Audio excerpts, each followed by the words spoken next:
Alright, Hercules 52. Hercules crosses the Styx. After Hercules, a Caput Imperia received the orders of Eurystheus, Contulids say, this is going all the way back to Hercules, he brought himself immediately into Laconia to Teneris, and this is the land where Sparta is, and that may not look like Sparta, but that's closer. For there was a cave with enormous size, ablative of description, through which, referring to the cave, as was handed down, men descended to Orcus. When Nissa pluperfect he had come Ao to that place or there, Quaesiudix and Colis he asked from the locals, and this is going to be setting up an indirect question, in which place that cave was situated or had been situated. Now, this quote is in reference to all of the indirect question, and you could say which, when he had learned, or you could just go with when he had learned this being the quote or stuff, he decided to descend without delay. Nevertheless,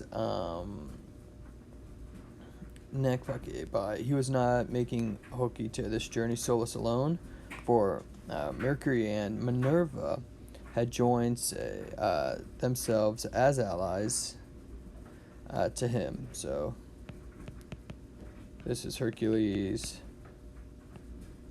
Minerva's a say. Mercury's a say.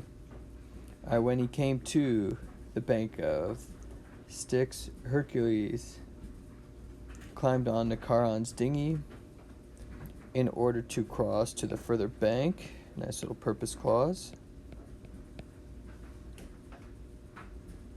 And although Hercules was a man with immense size of the body, which is a weird way of saying it because ablative of description or characteristic, and then you got the genitive with corporus, but it's basically saying that he's got mass, whereas all of other Charon's clientele, like they're shades, they're spirits, they're ghosts, they don't really have any mass.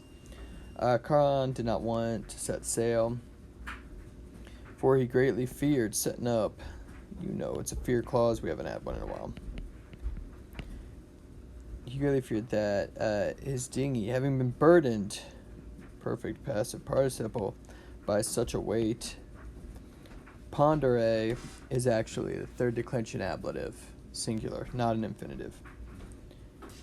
That his dinghy, burdened by the way, would sink in the middle of the river.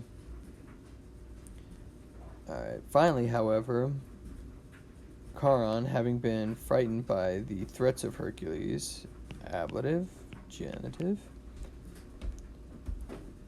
he freed his dinghy and